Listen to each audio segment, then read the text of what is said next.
next 20 minutes you'll be watching a making-of documentary. It's being produced by the performing arts students from Boundstone Community College in Lancing, West Sussex. As part of the Camera Initiative, championed by Creative Partnerships and the Arts Council, we've been working with Open Book independent producers. Open Book and Victoria Darby have together made a music recording and video promo. We've been lucky to observe the team doing what they do best. We hope to give you an insight into the world of music production, filmmaking and everything that goes into creating a music video. From photo shoots to editing, using the latest technology, our film will take you on a journey. We hope you enjoy what you're about to feast your eyes on. Catch you at the end. All aboard! Beep, beep.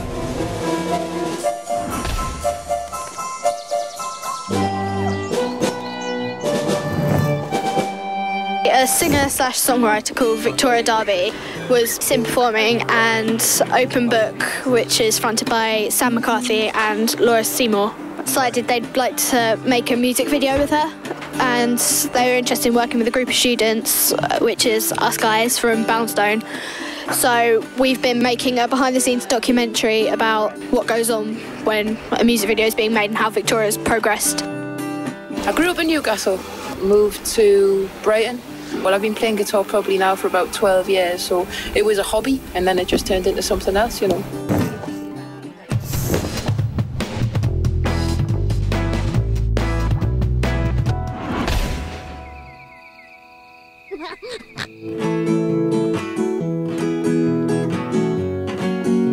The basic idea of the song is all about unrequited love. I'm not a soppy love song sort of lass, you know what I mean? It's like, it takes a lot to melt me heart, you know, and Whitney Houston never does it, you know. Was Andy easy to work with? Dead easy, he's a legend. If we can get her singing that Be On Your Way and those... And me and Andy had a lot to do in a short period of time, and I know that it's kind of, they're not inexpensive recording studios. It usually costs a lot of money to record. We're desperately trying to find a shaker at the moment. Obviously, Vic's been writing these songs for years and has been kind of honing them on the live circuit, but the two of us sat down yesterday and just kind of played through them really and listened for areas where they thought they could be improved and really just kind of worked on it until we were in a position where we thought we got the most out of the lyrics that she'd written and the song was flowing maybe a little bit better than it was before. I think we got a good result. So let's go forward to the photo shoot. What was it like for you that day? I always feel self-conscious when there's a camera pointed at us, not so much a video one, but a photographic camera, you know. So there were moments, I loved the thing up in the tree. Yeah. That was wicked. But most of the photo shoots you see, people are treated as objects, not as people. Absolutely true, and that is what has to happen if you want to get a good photograph. Yeah. You have to position someone in the right place. You've got to get them looking in a certain way. You've got to get the light on them at a certain time in Barabing. But if you look at all the magazines and all the bonny lasses and that, aye, they're bonny, but they're only bonny after someone's got makeup on them.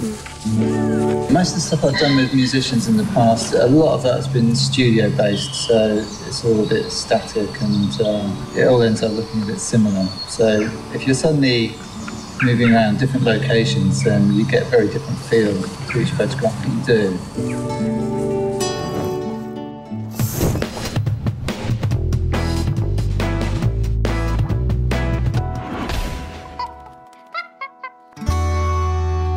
So how did this project first come about? Why Victoria?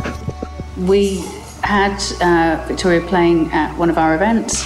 Yeah, it was literally a moment where I thought, wow, this person's quite incredible and she's an amazing voice. And I said to Laura quite a while ago, I'd really like to do something with her.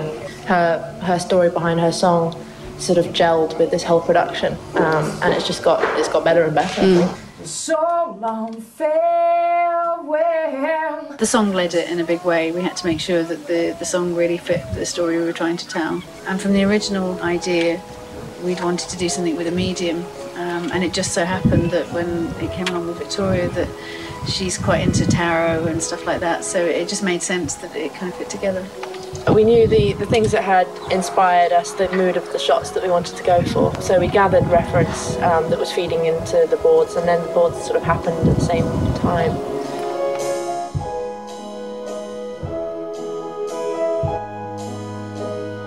So this video's got quite a 90s, 20s feel. What obstacles have you had during this particular project? The challenges with any project like this, you've got lots of creative people involved. So it's really about negotiating a way through all those difficult things, what the director wants, what the producer wants, what the budget will let you afford, And then you get into real nuts and bolts stuff. The venue we've got isn't a theatre. We originally thought we'd have a theatre, it's not.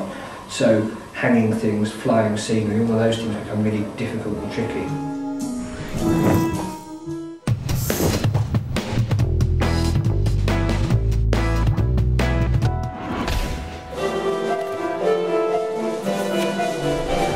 So we're here today, it's the 15th of April, and we're here at the Hanbury Club in Brighton, and everybody in there is shooting the video for Still. The crew have been here since 9 o'clock in the morning, and it's been a very long day, so why don't we go see what they've been up to? Good morning, here we are on set for the music video. You see we've got the green screen set behind us. Cameras ready. We're a little bit late running this morning. And time is always the pressure. I mean, everything could be sorted out if you had abundance of time, but everyone obviously has nerves when they come on the set and meeting new people, and everyone tiptoes around to see where the ground is, but it's good. It's a good crew. Well, I play two characters.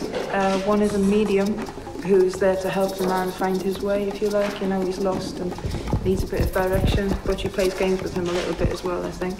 And the second is a sort of a girl next door character who Aidan is helplessly devoted to, really, and a little bit mental over him. Basically, he's a bit sort of a lovelorn chap who's tried to solve his problems by, you know, going out and ragging it and drinking far too much and doing all sorts of things that boys shouldn't do.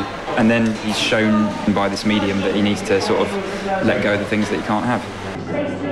To create the look today, I've started with makeup and just really went dramatic on the eyes. That was the main sort of focus, the eyes and the lips for me, I think. For the eyeshadow. Get the lid off. Yeah, I'll just get the lid off first. Hair-wise, wanted her hair to be really, really wild, so I've created some ringlets and pulled them out so that it's quite crazy. And how did you get that look with the clothing as well? With the clothing, we've kind of got a bustier top to kind of make her look a bit kind of sexy, and then lots of skirts and layering with scarves and a kind of like scarf in the hair to kind of we could bring out the craziness, really. And really worryingly, we haven't had to buy anything. Everything is from our own wardrobes, which just says a lot about our taste in clothes. Yeah, I think it's a very stereotypical look as well. I think, you know, if you think of fortune teller, I think you do kind of see what we've created as well. I think there's kind of so collectively we've had quite a strong image of what we want anyway, and the storyboards kind of cemented that, really. If you keep your hair like this, it looks amazing. Take the piss. No. So what was Victoria like to work with on this shoot? She's really, really fun. Yeah, she's very easy. It's very easy to make her laugh, which can be a problem on set. Do it again, yeah.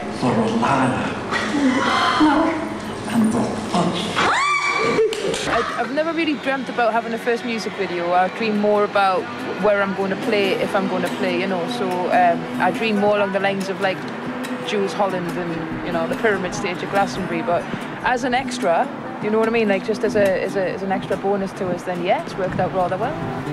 Building up the walls, building up the walls.